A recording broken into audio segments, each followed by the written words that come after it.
Welcome to Wines of the Delaware Valley, the Brandywine Trail. And now, my PHL 17 Steve Highsmith.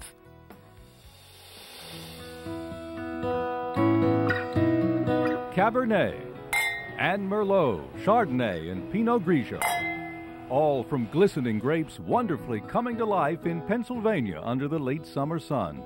Friend to fine food and pleasant times, they are the wines of the Delaware Valley. And welcome everyone to Wines of the Delaware Valley. I'm Steve Highsmith. We're here at the Chadds Ford Winery, which anchors the Brandywine Valley Wine Trail.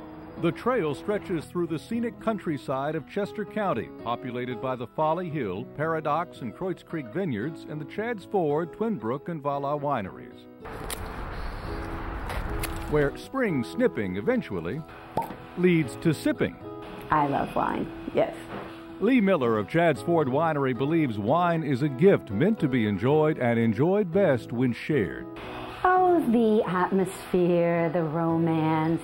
And for every winery, getting from grape to glass is a fascinating, complex process. It's the rhythm of the winery, a rhythm of hard work and passion.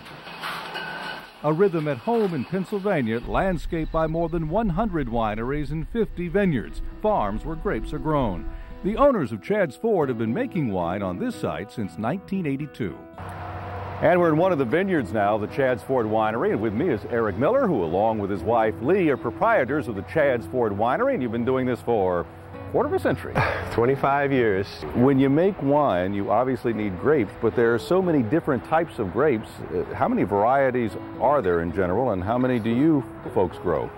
That's a good question. There's probably hundreds of grape varieties, but there's only a few that are really suitable for making into wine, and then each region over the course of 50 or 100 years seems to home in on its best varieties, and that's where we are right now.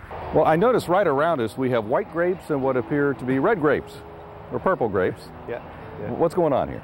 Well, you caught us right at the change of the season. It's called veraison, when the grapes are just changing color. So it's really an exciting time of the year right now. Pinot Noir is just changing color. Merlot is in the process of it. They're all beginning to go from green to red. These, in fact, are both red varieties. Our main varieties are Pinot Noir and Merlot. People know them well. They taste very good in this area. The most exciting variety to me is Barbera. And it's one that hasn't been grown in this area before, but is really looking good. And what's the nature of Barbera? What's good about it? How does it taste? It's a red. It doesn't taste like one of the French varieties. It's got its own Italian character. It goes very well with vegetable-y foods and a lighter Mediterranean cuisine. It's got a lot of spice, a lot of flour, and a lot of fruit. It's delicious. Chambourcin is also one of your majors? Chambourcin is one that we make a lot of too, yeah. In fact, interestingly, we just walked past where I've actually hybridized, genetically crossed Chambourcin times Zinfandel. So in only 20 years, we'll have a new grape variety. What is the principal characteristic of this region of southeast Pennsylvania, South Jersey, let's say from Chester County up to Bucks County or Allentown? We are a hot region. We have hot days, warm nights. We ripen our fruit 24/7. Very different than a classic Mediterranean area where they ripen just during part of the day. It's foggy in the morning and then they ripen sort of from noon to 5. Eric monitors the vines and the grapes, checking by plucking, sniffing, and sucking. I do that for a living. Come harvest, I just walk down a road, just plunking grapes in my mouth. And what are you looking for when you do that? I'm looking for a sweetness to some extent, but you can test for that. I'm looking for intensity of flavor and tannin. Are the tannins sharp or are they smooth tannins? I don't want sharp tannins, I want ripe flavors. Now, what are you smelling for when you smell it and taste it like that? It's just an automatic reaction. I probably can't smell anything. It's just that I do it. I smell everything. We talk about every year, what do you grow, but you have to plan years in advance. Oh yeah, pretty much a generation. Yeah, tastes in wine change over the course of 10, 20, 30 years. They're not overnight sensations. They appear to be overnight, but they're not.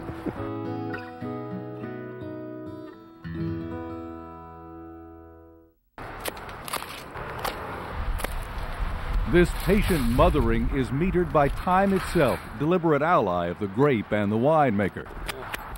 In winter and early spring, Eric Miller plans and prunes.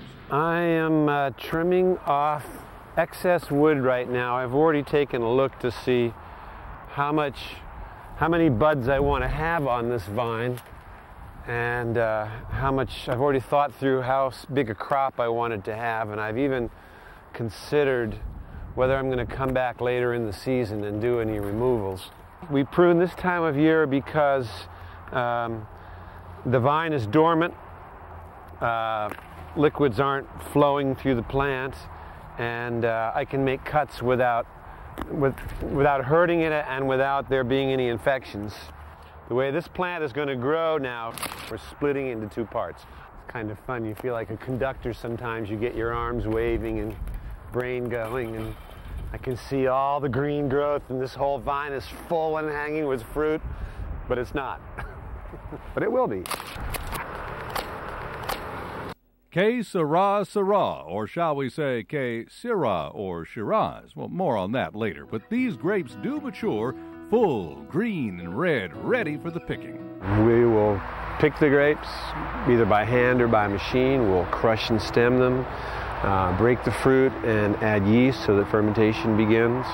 We'll monitor the temperature. We're very picky about which yeast we use, and we'll barrel age some. Some of them will ferment in very cool, low temperatures in order to retain the fruit. Depends on the style of wine we're making. What a wine tastes like depends on the grape, but also on the soil, the climate, the weather, how it was aged, as well as what yeast was used. The bottling starts with sterile bottles, washed and dried, filled, corked and labeled and packaged. Winemaking or vinification is critical at every point, beginning with what grape to plant, how it's grown, and of course, when to harvest. Well, when we look at these grapes, I start to think about what they're going to taste like, and there's acidity and sweetness and tannin and a variety of other flavors and factors. Tannin, what is it and what role does it play in the taste? Tannin is like that dry mouth feel you get from tea. Some people will add sugar to soften that. Some people will add milk to soften it. A winemaker isn't going to add milk, but we will do things like age a wine so the tannins will break down and soften. And we'll do things like barrel aging a wine so that the vanillins from the barrel will apparently sweeten the wine and give the wine a balance. Why is it that some wines seem to have chemical tastes? Bad winemaking. But there's nothing but good wine in the future of this fruit of the vine. Up ahead, the taste. How to taste reds and whites. Plus, we're there when a grape grower gets the first taste of a special wine years in the making. And where does Pennsylvania rank in the list of grape growing states? All ahead on Wines of the Delaware Valley.